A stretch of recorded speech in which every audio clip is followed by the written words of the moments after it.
This is the Morning Drive Podcast from Double T 97.3, getting you ready for today's sports day. 3 of the first 4 games have been at home, so at some point in time you're going to have to venture outside the 806, so that'll start this week. While having a little fun along the way. Always good if you can blame it on somebody else, right? Yeah, sure. Especially some media guy. Sure. Right, some media guy. Catch the show live weekday mornings from 6 to 9 on Lubbock Sports Station, Double T 97.3. Secret word of the day, your chance to win 10 grand, comes up a week from Friday. Okay, that'll be November the 18th. Yeah, big day. Somebody's going to win 10,000 Somalis. 10,000 Somalians. Somalis, yes. 10,000 clams. 10,000 clams. 10,000 buckaroos. Buckaroos. 10,000 silver dollars. No, we're not going to do that. Yeah, that would be actually kind of cool to see 10,000 silver dollars. It would be, wouldn't it? Yeah. We're talking about the coin, not the actual thing on the beach. Right. Those are different. Right. Sand dollars is what they call those. They call those sand dollars. Mm-hmm. All right. So when we were in Bangkok, we were in this little resort area called Chiang Mai, and the last morning that we were there, me and the lucky lady took the boys down to the beach, and it was like a sand dollar bonanza. It was like we probably took 100 or more sand dollars off the beach. Okay. I mean, it was just like we turn around, there's one. Turn around, there's one. Turn around, there's one. Turn around, and then I got into it, and they got into it, and we were like so excited.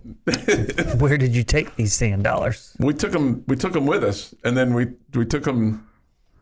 We ended up, I think, just getting rid of them at the end of the day because it just didn't. They're hard to preserve. But I mean, we were Can't really fry those up or anything. Put them on the grill. We were really excited about finding them. I mean, usually you find one sand dollar and you're like ecstatic, But we were like, it's like every time we turn around, there's a sand dollar, there's a sand dollar, there's a sand dollar, there's a sand dollar, and it's like there's one. And, Did you tell the boys I'm the best sand dollar finder ever? Did you tell them? I think we told Grandma that the three of us were. Oh, we were. Yeah. That we collectively were the best sand dollar finders in the history of the free world. Mm-hmm. I mean, all we had to do is look down, and there was one. Okay. Syntax Hank says this. Boy, there's so many coming through here. Let me get to Syntax Hank. I can't get to him right now. Here he is. I do think that going forward on almost every fourth down is not the best idea, and frankly, I doubt that analytics really say it is. Time, distance, location, and personnel all have to be taken into consideration. The other thing that I'm thinking about here with this is score as well. Score as well, right? If you're down 2 touchdowns, mm-hmm. you got to be a little bit more risky. Sure. Down by 3 early on in the fourth quarter, you're probably not going to be as risky. My other thought is are you, because you have this penchant for going for it on fourth down, is that affecting your calls on second and third down? Sure it is. I would think so. Like, for example, are you adjusting what you're doing, right? Like on the 3rd and 2, you're throwing the ball down the field. Mm-hmm. Again, underthrowing the ball down the field instead of trying to pick up the first. Yeah. Because you're figuring, hey, we got another down to work with. We're gonna go for it here. So we're just gonna sling it down the field. Now that's a really good point. And because you on third and 2, incomplete pass to Loic Fungi down the right. It says short right to Loic Fungi, but it's down the field. I mean, it's into coverage that you're throwing. I mean, you'd been running the ball relatively effectively in the ball game, especially with Taj Brooks. Mm-hmm. But anyway, just a little frustrating. A couple things that kind of stood out to me during the ball game. You had a couple of key injuries in the game with your receivers that really hurt you. Yeah, absolutely. The targeting call that knocked out Henry Teeter, man, that was a devastating injury. Because he got concussed. Wasn't it Bradley? Or Jerron Bradley. Yeah, Jerron Bradley. You're right. But that was a big one. Oh, it was huge. Yeah, it's huge. It was massive. It's huge. Yeah. It's huge. One of your best playmakers down the field. Yeah. No question. Yeah. You had Tony Bradford got hurt in the third quarter with 2:21 to go. He did not come back after that play. Yeah. J.J. Sparkman looked like he hurt his hand again or his wrist or something. He did not come back. So just had some really unfortunate things there that took place. TCU, Max Duggan, I mean, you held him into, I thought, pretty good stead. He was 12 of 23, 195 yards. He did throw 2 touchdowns, but he didn't really scare the bejesus out of you. They rushed the ball 51 times for 234 net yards. I mean, it wasn't like anybody.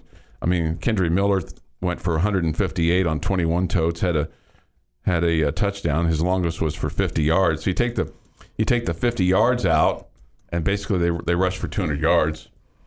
It wasn't like they pounded you. No, I would agree. They didn't pound you. Mm-hmm. I mean, Texas Tech was. They have a really good offense, a lot of weapons. Mm-hmm. Obviously, they were missing a key guy. Their big receiver. Right. That factored in, but they have a lot of good weapons: quarterback, running back, wide receiver, and I thought your defense did a really good job against them for most of the game. Third down was terrible for both teams. Tech 3 of 16 and TCU 5 of 15. Time of possession, it was even at the half, 15 minutes and 15 minutes, and then TCU had it for 9 minutes and 40 seconds in the third quarter to Tech's 5:20, 9:59 in the fourth to Tech's 5:01. Mm-hmm. But when you're giving them the ball back like that, and you're just not able to sustain drives. That's the other part of it, and that you kind of passed over because people talk about the fourth downs. Well, you're just not effective on offense if you're not picking up 10 yards in three downs, right? You weren't doing that regularly. No. So that's definitely a big problem. Yeah, it's a big problem. Yeah, your offense just was not very good. And again, I just, me personally, I Tyler Shuck does not look like the same quarterback that he looked like before. Somebody asked us, what was our third down rate? I just told you 3 of 15. Our offense needs to start winning on third down so we don't have fourth down, but it seems the play calling is just to get some yards on third, then get the rest on the fourth. Yep, I agree with that. Turning the ball over on downs is just like a turnover, even though it doesn't show up in the stats as such. Yes, I think everybody would agree. I think everybody would agree with you on that. I would love to have a list of plays run per team per quarter. So that because it was the fourth quarter really where TCU ran away with it, and how many plays they had run up to that point on offense against your defense. That would be a number I would be curious. Not the total plays run, because there's no doubt in my mind that they were way over you in plays, but how many more plays your defense was on the field through the first 3. Yeah. And where that was balanced, and then what the fourth quarter specifically looked like. Yeah. Jay says this, my wife says that reading the chat line is awful for my mental health. I'd probably agree with that. It's awful for anybody's mental health. Sometimes just watching games on the weekend, just watching the games is bad for your mental health, right? It's not really the Yates Flooring Center's chat line's fault. It's more the people sending it. That's right. The angry, upset people sending in the chats. Right. We don't want to blame the Yates Flooring Center chat line. Not at all. He didn't do anything wrong. No. Unfortunately, he's the avenue that people decide to drive down at full speed with their angry thoughts. Yet with all those injuries to wide receivers, we can't throw to a tight end once. It's mind-boggling the way that some games our tight ends are a big factor, and the next game they're non-existent. Mm-hmm. And we did throw to one once, down near the goal line to Teeter. Yeah. Okay. That was once. It was tipped away. Okay. But man, it's just funny how we as fans, and I'm sure every fan base has the same thing, but there's like something going into the season that we're all excited about, whether it's this young freshman that was awesome in spring ball, or this transfer that we got that's just going to kill it, or hey, this coach says we're going to do this. And we're all so excited about the tight ends. Yeah. And they have just, again, some games they've been a big factor. Mm-hmm. You've had reasons to be excited about a 6'9" tight end, Mason Tharp, who we all just oohed and awed over. And we were all excited about. about Baylor Cupp, one of the highest recruited tight ends in the country, and now he's coming to play for us. And Henry Teeter's mom's a tight ends coach. Right. Now, all three of them they're just not a big factor, and it's so disappointing because they look like talented guys. Yeah, all three of them. On the 4th and 4 from your own 45 with 9:34 to go in the ball game, Mason Tharp was open over the middle, but they went to Price, and it was broken up. We haven't even gotten to the Phantom face mask call yet, but we'll get to that. That's out there, but I mean, you got that kind of offset too because you have the Nehemiah Martinez, incomplete pass that was ruled a fumble. The officiating was very suspect, awful. You're tuned in to the Morning Drive podcast from Double T 97.3, recapping the night that was in the world of sports. That's not to say that they don't respect the run game that you have, but you're talking about one quarterback leading the conference in passing so far this year. And remember, he didn't start the first game. All right. Still played a lot, though. And also bringing some humor to your day. I just don't want to disappoint you. As much as I disappoint you, I don't want to disappoint you in some things that you expect from me. Hear the show live weekday mornings at 6 on Double T 97.3 or on the Double T 97.3 mobile app. Time for this day in sports history. Today is the 7th day of November, 2022. Secret word of the day coming up, but first, this day in sports history. 1943 is where we will start this morning because the Detroit Lions tie the New York Giants 0-0. It was the last scoreless tie in the NFL. Oh, wow. How about that? 43? 1943. Oh, those defenses were stout. The offenses stunk. No, it was all about the defense. Probably went for it on 4th down a lot. 1962, Glenn Hall set an NHL record of 503 consecutive games as a goalie. 1963, New York Yankee catcher Elston Howard is the first African-American to be voted the AL MVP. He would go on to become a longtime coach for the Yankees as well. 1964, the National League keeps the Braves in Milwaukee in 65. They may move to Atlanta in 66. 1987, the third college football holy war. Notre Dame beats Boston College 32-25 in South Bend. Boy, Notre Dame put a whooping on Clemson this weekend. Sure did. We were right about that. We were right about Clemson. We challenged their resume. Take that, college football committee. Okay. Well, I picked Clemson to win, so. So I don't know who we is. Well, then me. I challenged it. There you go. Okay. Chuck knows it all. I do not know He it all. knew also just told blind Jeff squirrel. and I we should have listened to him about Kansas this weekend. Well, on our show versus show. Yeah. We should have listened. We should listen to Chuck every time, Jeff. 1980. Not every time. Every time. 1989. The 10th, 1991. 1989. I'm looking at the sheet. Look at the I've got a 89 and a 98 on here, and I got Chris. And you got 91 out of that. I've got 100 things going on, and all of them are my problem. Baltimore Orioles' Greg Olson is the first relief pitcher to win AL Rookie of the Year. Okay. Yeah, he had like 45 or something saves that year. It was really good. 1991, Magic Johnson announces that he has tested positive for the HIV virus and retires from the LA Lakers. That was just such a chilling day. I mean, it was. I mean, I can tell you exactly where I was, and just the reports that come out. Of course, there was no internet at the time, and just you saw that hastily called news conference there at the Forum, and you hear Magic say those words, and you never would have thought that it would have been him that would have gotten that. Based on what we knew about that virus at that point in time, you would have never, ever, ever, ever thought that Magic would have been. Why? Just because it was thought to. Okay, I'm just gonna say it. Did not see a guy like Magic who, and I don't know what the rumors are or anything like that, a heterosexual male who was prominent in the world of sports who contracted the HIV virus. And it was unthinkable because in those days you still didn't know about Arthur Ashe and how he got his. His was through a bad blood transfusion, and we didn't know that he had that. And that's why I have always come out and said what Magic did and how he handled it and how he said that he probably saved a lot of lives just based on the fact that he said, I, Magic Johnson, have contracted this. Because I got to tell you, as a guy that was 31 years old and not married at the time, man, and you have a lot of thoughts that go through your mind after you hear that Magic Johnson has that. Okay.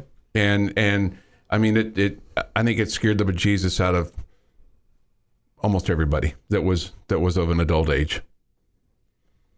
And I still, it was bone chilling, shocking at that time. What year was that? 91? 91. Mm-hmm. 1998. Here we go. Sorry. It's National 10th Holy War. Notre Dame beats Boston College 31-26 in Chestnut Hill. It's National Bittersweet Chocolate and Almonds Day.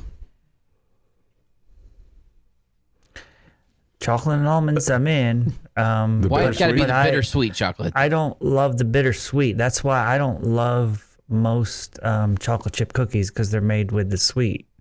And it's just a little too much for me. Mm. Yeah, I like it to be the more milk chocolate. You make a chocolate chip cookie with milk chocolate, yes. and I enjoy it much more. As opposed to what kind do they usually make Semi-sweet. It's like the semi-sweet. It's usually what it is. Oh, okay. But I even think semi-sweet's bitter is different than bittersweet. Okay, maybe so. It's like in the middle. Yeah. Between milk chocolate and bittersweet. Yeah, Like, you're probably right. But yeah, I'm not dark chocolate almonds in all day long. Milk chocolate almonds all day long. Bittersweet, we could do better. Although I'm not going to probably turn it down either. Happy birthday. One current and one former Texas Tech coach. Happy birthday, National Championship coach Wes Kitley. Oh, happy Sweet. birthday, Coach Kitley. 64 today. Nice. And former Texas Tech basketball coach Billy Gillespie celebrating birthday today. He's 63. Coach Gillespie. Happy birthday, pop singer Lorde is 26. Christopher Knight, you may know him better as Peter Brady, is 65. John Taffer from Bar Rescue, 68. And former Cowboys Taco Charlton is 28. And on this day in 1944, Franklin Roosevelt is elected to an unprecedented fourth term in office. FDR remains the only president to serve more than 2 terms. Yeah, that fourth one would not last very long. No, it would not. And that is this day in sports history. All right, time for our secret word of the day, your chance to win $10,000. So we have this local contest going on that we want you to participate in, us in the home zone where they make your house a home.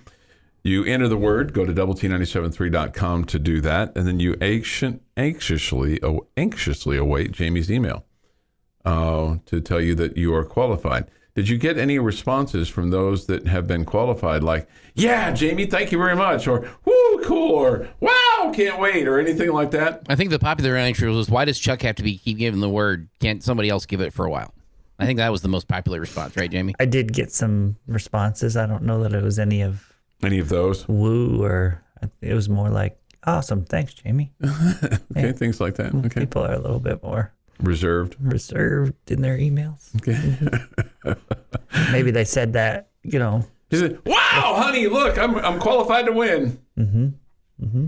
I think it was more like, wow, I just got an email from Jamie the Lent. guy who gets to sit next to Chuck every day. Doubtful. I think that's what it was. Doubtful. Your secret word right now here at 6:53 is roadrunners. Roadrunners. Roadrunner. You remember that show? You know, the cartoon? I do not remember that Wile E. song. Coyote. Jeff is. Was a Roadrunner song? Yeah. That I remember Wile E. Coyote and the Roadrunner. I don't remember a Roadrunner song. Roadrunner, yeah, he's got it. He'll get it for you. Roadrunners is your secret word. Go to doublet973.com. Enter that in.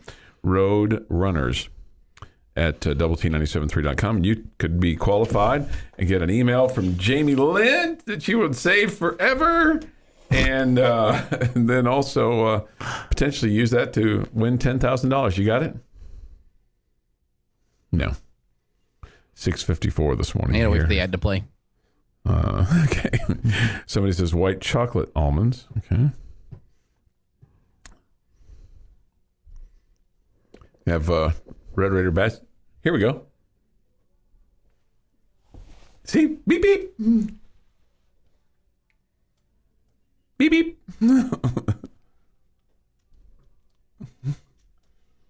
Wile E. Coyote's trying to catch him. Never does. Not even in the last episode. There we go. Don't remember it. Okay. I must have watched 100 Coyote and Roadrunner cartoons. I don't think I've ever heard this song before. Yeah. Oh, I have. I've heard it. And I that was a staple on Saturday morning. Roadrunners. Yeah. Wile E. Coyote. 6:55. What was the name of the cartoon? The Roadrunner show is what it shows here. I just always knew it was part of Warner Brothers, Merry Melodies, and Looney Tunes. Yeah. Yeah. This is kind of Looney Tune-ish sometimes. Sometimes. I would not degrade Bugs Bunny for being associated with us. All right, we'll talk more Red Raider football. We'll talk other Big 12 games. Got basketball tipping off tonight.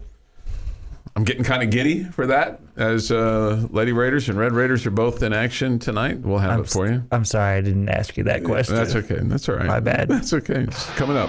Getting your sports day started the right way. This is the Morning Drive Podcast from Double T 97.3, breaking down the biggest games. If Texas Tech does not win the Big 12 football conference, who are you rooting for to win the conference if Tech does not win it this year? Well, busting some chops along the way.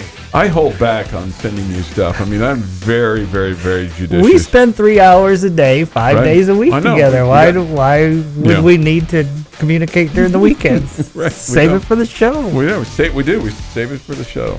Tune into the Morning Drive live weekdays from 6 to 9 on Lubbock Sports Station, Double T 97.3. Just a couple of Mondays left for game week. Have next week and the following week. Next week? Next week is a game week. Okay, November the 14th. Okay, So three And then- three of them. Yep. 3 of them counting today. So 2 more after today. 2 more game weeks. What? We're not going to win 2 of the 3, Chuck? I don't think so. Okay. I don't think so. Which 2 are we losing?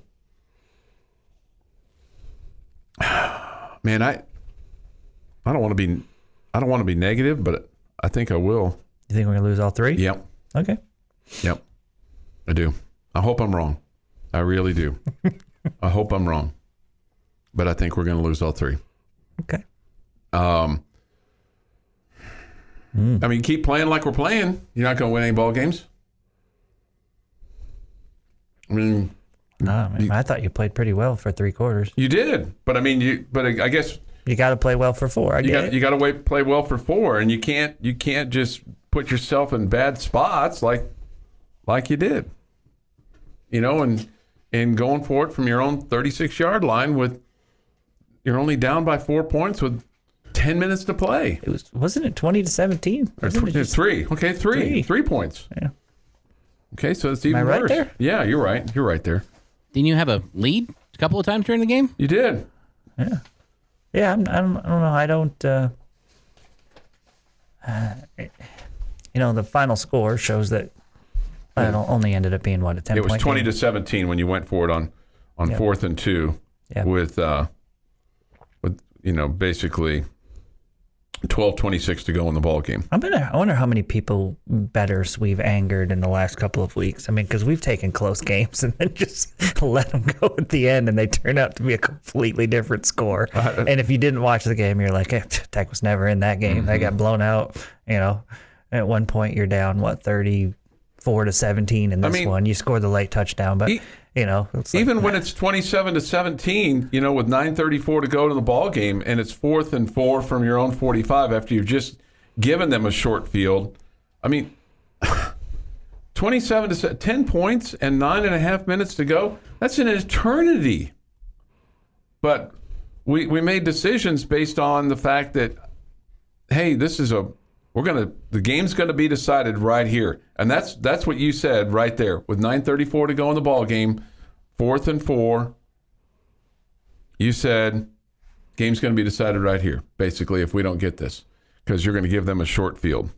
I think he just completely flipped the momentum with the one at the 36 that the game was decided right there. Yeah. Just completely, it looked like your defense just ran out of gas at that point. Yep. What did you think about the how big was the phantom face mask call? I want to actually move away from. I'll get to that. Okay. The Miles Price almost amazing catch. Okay, I have that down too. How in the freaking world is that not pass interference? Okay, I have that right here. The receiver turns around to catch the ball. Yes. He's got a defensive back in his chest, in his face, well before the ball gets there. How in the world? And the broadcasters never mentioned it on television either. I know. How in the world? I know. What world can you say that, it's judgment call, or I must have just missed it? How in the world does all those officials miss that? Right. Because this is face mask one, clearly wrong, but you could see the guy's head move, and as a human being, you could see where that official thought it was a face mask. Sure. Yeah, in real time, I thought it was. Right. And really, really bad break for us. I agree with you. Really bad break. But you could give that guy the benefit of the doubt and say, yeah, you saw his head turn. It looked like it. Okay. Ultimately, he was wrong. We got hosed. I get it. But how is that not pass interference against Miles Price? How anybody not see that and think pass interference? Yeah. Yeah, no, I'm completely with you. It was the most blatant thing ever. It was almost like the officials like, oh, wow, what a catch. I don't need to throw a flag. Oh, he didn't catch it. Oh, man, I didn't throw a flag. Now we're going to review it. Yeah. Review whether that official should ever step on a football field again. Review that. Because that was horrendous. And where's the commentary from Joel Klatt on that? Or horrendous. I was not listening to the radio at that point in time, so I apologize for not getting the... Yeah, John and Brian got it. Yeah. Yeah, they actually had a brain. Yeah. Okay. Yeah. And then the one in the end zone was frustrating to me too. Okay?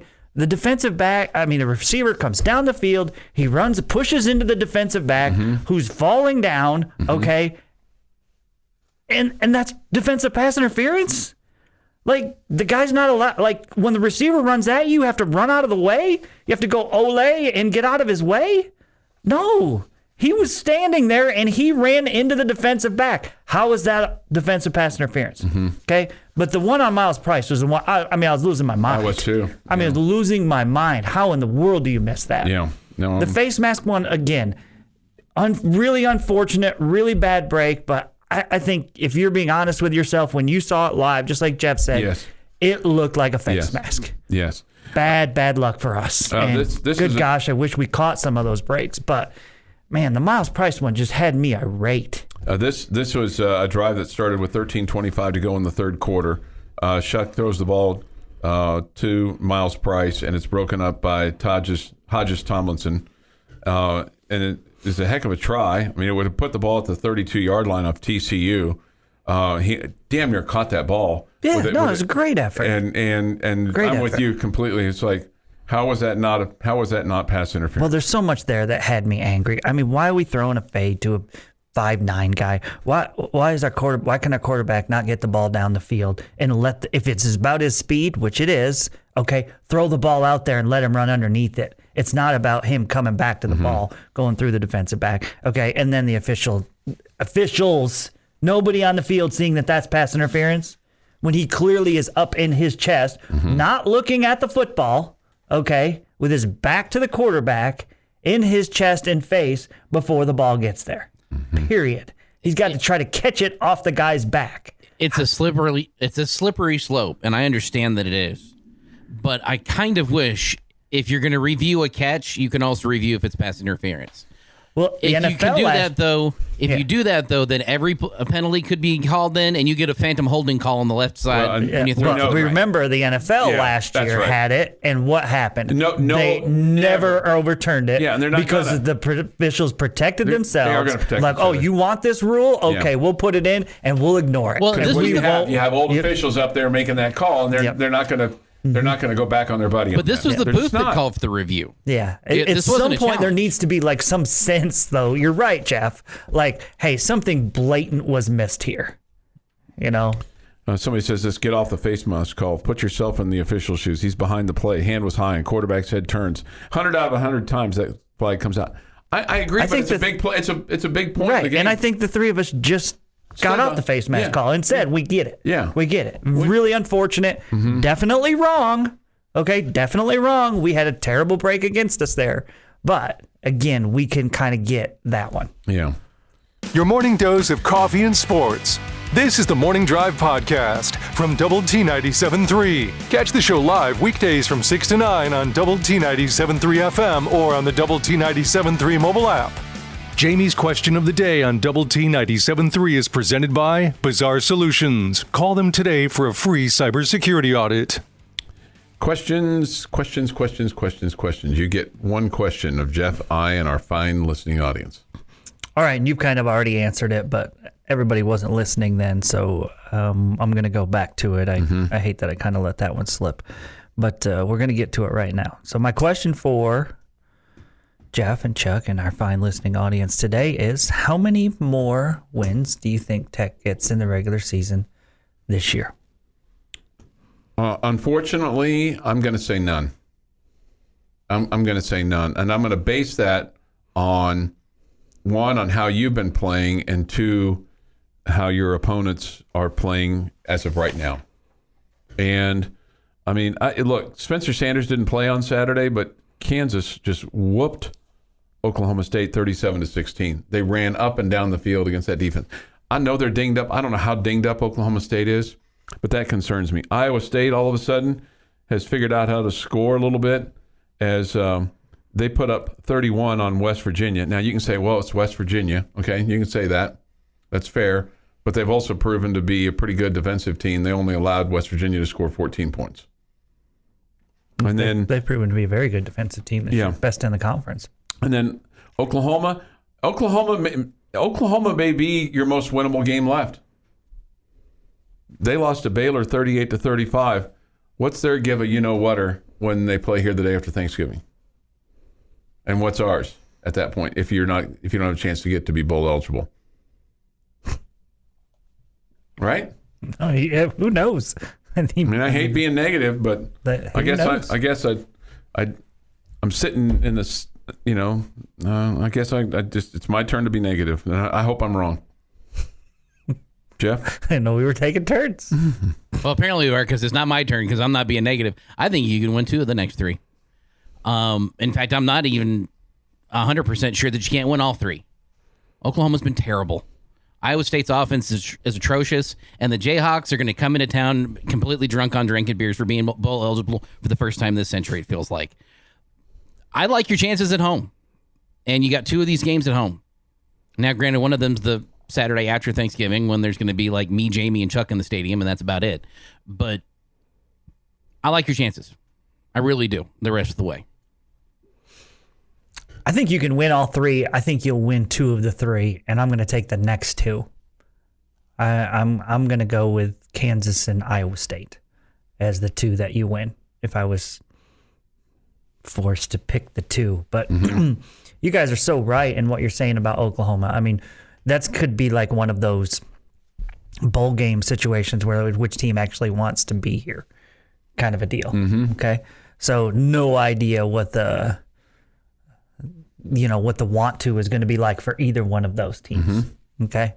You mentioned that Iowa State suddenly learned to score. Okay, they scored 1 game this season. Sure. Against the worst defense in the conference. No doubt. Okay, so I'm not scared of Iowa State's offense. Now, that might be like their defense is legit. That might be a 17-14 game, but that's still a win. Yeah, I think you have a good chance winning against Iowa State, and I know it's on the road.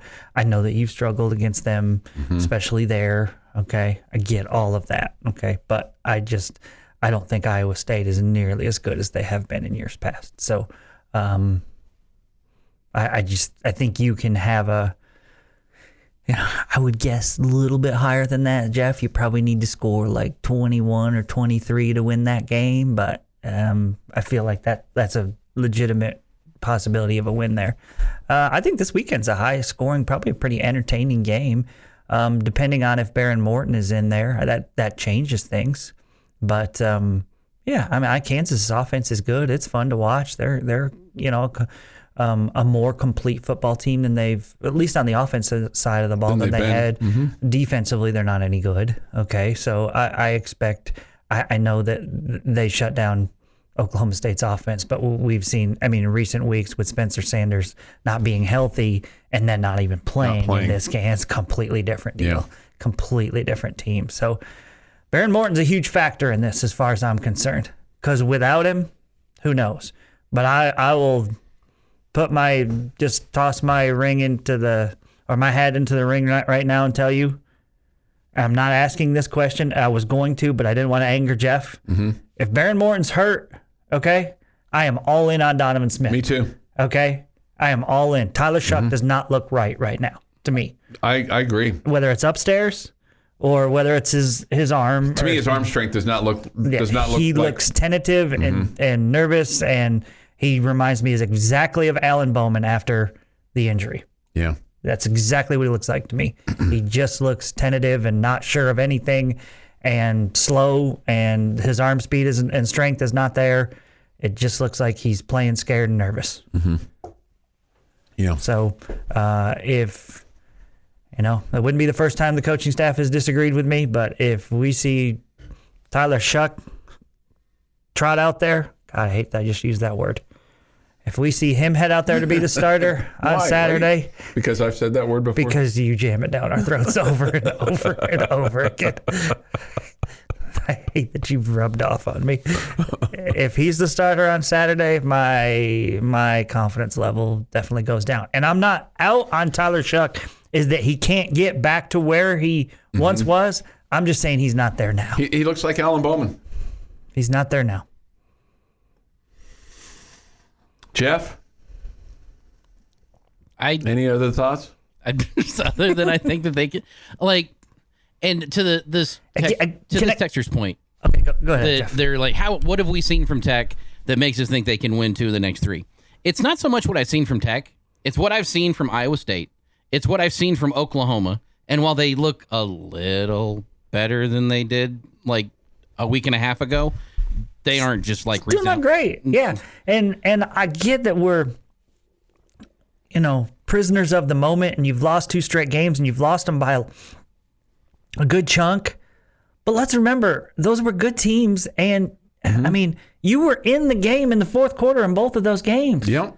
Right? And so it didn't go your way down the stretch. Those were 2 50-50 games that you didn't win. And those are 2 good teams that you played against. Okay? I just feel like you've played well. Oklahoma State, you lose on the road to a ranked team. You've played well in these games. You haven't been able to get over the hump, and I get that. You don't have the depth and experience and on your offensive side of the ball and the offensive line, all that. But you haven't just been out of games. You've just gotten outclassed over and over again. But it felt like at times Baylor was outclassing you, but then, man, you fought your way right back into the game. Yeah. And you were there. You were there. And then it kind of crumbled at the end. So I just don't think you're that far off. I don't. And losing 2 games in a row stinks out loud against teams that we hate losing to. Yeah. I totally get it. But maybe I'm a prisoner of the moment. What happens? Yeah. I was as angry after a loss this year on Saturday than I was. It reminded me of the feeling of Matt Wells' coach teams, where I felt like, hey, our team's playing well and giving themselves a chance, and the headsets are making decisions that aren't helping. That's the way I felt on Saturday, and that reminded me of the feeling of a Matt Wells coach team at times. Mm-hmm. All right, 7:39 here this morning on the morning drive. So, Jeff, are you with us if Barron is unable to go on Saturday? That you're throwing out number 7, not Adrian Fry, but I might hold open tryouts. But Donovan Smith. Open tryouts. No, Okay. no. I'm kidding. I don't feel great if it's not Morton right now about any of your quarterbacks. That's fair. That's fair. Again, Chuck, there's something not right. Mm-hmm. And and Smith, just if you walk up to an 8-man front or a 9 or a 10-man front, right, check out of the run. I'm an idiot, and I know that. You're not an idiot. No, I really am. No, I don't just play one on the radio. You're not. Let's not get ourselves in situations and with very predictable formations as well that it's all on the quarterback to make that decision. Somebody wants to know what I'd do if I won the lottery. Well, first, I'm going to build my sky bridge from the Womble to the... That's the first thing you're doing? Well... maybe not the first. It's in my head. Your morning blend of sports. K-State is coming off a big win over Oklahoma. Of course, the Red Raiders off their 37-34 overtime win over number 22 Texas. And humor. Sure to tell them that. You suggested that. And, of course, that got a big laugh. This is the Morning Drive Podcast from Double T 97.3. Catch the show live weekdays from 6 to 9 on Double T 97.3 FM or on the Double T 97.3 mobile app. For Coronado, their season is done. For Estacado, their season continues. The Matadors have won 4 of their last 5, Jamie. They beat Lakeview on Friday, 61-7. Okay. So they're marching on to the playoffs. The Coronado Mustangs fell last Thursday. And so their season is now done. They lost to Tascosa 35-14. On to hoops for them. And no other LISD schools aside from Estacado will be involved in the playoffs. Lubbock High fell to Ryder 57-0. And Monterey was a loser as well. That's tough for those kids. I think I told you this on Friday. 35-14 was the final to Amarillo. I mean, they had a 13-year-old kid playing. I mean, they've just been beset with injuries and small numbers. But apparently their freshman class is pretty well stocked. The playoffs will continue. The season will continue for both Friendship and Lubbock Cooper, 2 schools that we carry all of their games for. The Lubbock Cooper Pirates won over Caprock 36-7 Friday night up in Amarillo. It was very cold up there on Friday evening. It was cold here. Okay. And then Friendship beat San Angelo Central 30-21. That's a good win for them. They co-district champions. Mm-hmm. So we'll hear from those coaches later on in the week. We'll have Tech basketball on the air for you tonight. Lady Raiders take on Texas A&M Corpus Christi, the Islanders. And we'll have that on 107.7 FM. Mark and I'll have that for you at 5, play-by-play at 5:30. And then tonight on Double T 97.3, after that game, you'll hear Texas Tech and Northwestern State. So that'll be tonight at 8 o'clock is the scheduled tip time. Red Raiders are ranked 25th heading into this basketball season, and they'll join a host of other Big 12 schools that are playing today. I say today because Baylor is playing this morning at 11 against Mississippi Valley State. Okay. Well, that's fun. West Virginia has Mount St. Mary's at 6. Number 5, Kansas plays Omaha tonight at 7. Number 14, TCU plays Arkansas Pine Bluff. Oklahoma entertains Sam Houston. Iowa State entertains Uipui, I-U-P-U-I, Uipui, whatever. That's at 7 from Ames. Texas is in action tonight. They play UTEP. Longhorns are number 12. UT Arlington and Oklahoma State play in Stillwater at Gallagher-Iba. And then tonight in Manhattan, it's K-State and UT Rio Grande Valley. K-State with a new coach. Okay? So, good for all that to get underway tonight for the start of college basketball. Let's see here. We get this. Give a shout out to David Mora, senior at Monterey, for winning the state cross country championship, and his coach Krista Jones, Boom Plainsman. Yes, congratulations to him. That's absolutely, pretty cool. Absolutely. Somebody says this. At least Bree Scott has been retweeting the Lady Raider Twitter account, so she hasn't quit. No, she's on this personal pause. And when I tell you that I don't know, I truly do not know what the reason is for the personal pause.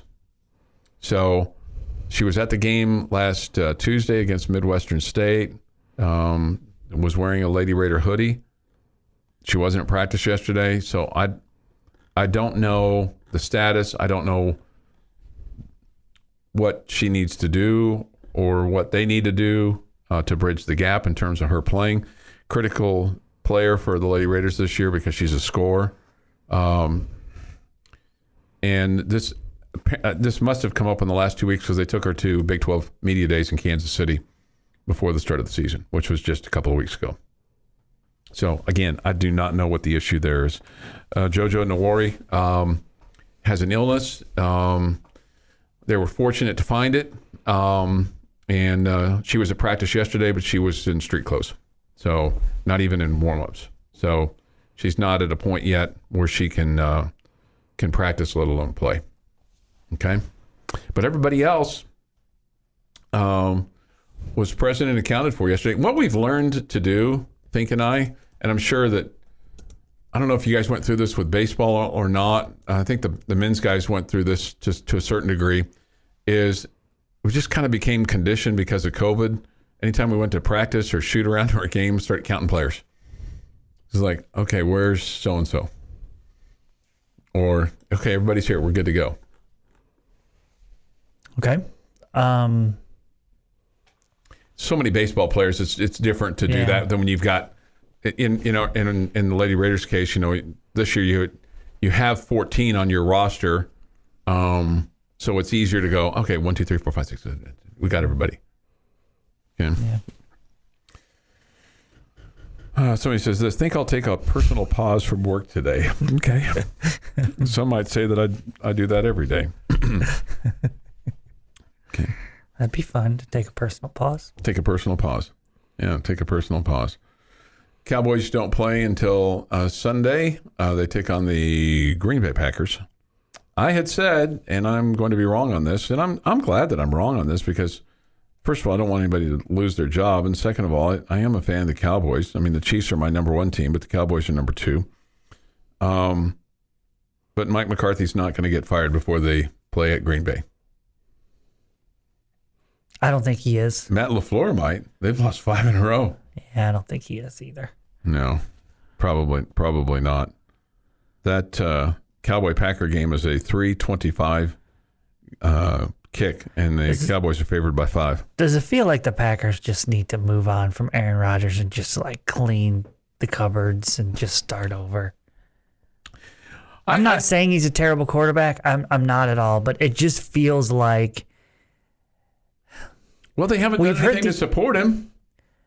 I get it. That's fair. I think the GM should be gone too. It just feels like there's obviously animosity there between Rodgers and the organization, and they may have come to terms and may pretend like they've worked it out, but clearly there's still bad blood there, and it just feels like to me that not everybody's pulling in the same direction on everything. But you're right. And plus they've had injuries to their receivers as well. That's really affected them also. And then they leak out all the information over the weekend about who they tried to get and didn't get. Yeah, which was, They're trying to save a little face there. That's exactly right. Yeah. So, Somebody asked this question: how did Texas Christian turn around a losing season to 9-0, but we are still in the mess we are in as a program? Just so much losing here. At what point is Kirby accountable? He's always accountable. Okay, so I think there's always accountability but in terms of why is TCU more so? Why are they 9-0? Well, I mean, offensive line with the second most experience in the conference, a quarterback who's been playing in the league for 5 years. Just stop right there. Yeah. Just stop right there. I think those two things. Like the best offensive line in the conference, 4 returning starters and a 5th guy that's a transfer from SMU. Mm-hmm. You absolutely nailed it, Jeff, with those two things. And an experienced quarterback who's been taken to a new level with his new offensive coordinator. Yeah. Yep. That's it right there. Experienced quarterback play. I mean, he's been the best player in the conference this year. He has found his stride and been terrific. He stayed healthy the whole year, right? Yes. Okay. Mm-hmm. And then, I mean, he wasn't just. And so they've done a great job. And then they have had, they've had so many breaks. The luck of the Irish is living not in Notre Dame, but in Fort Worth. Yeah. Hey, let me ask you real quick. Who won the game for TCU on Saturday?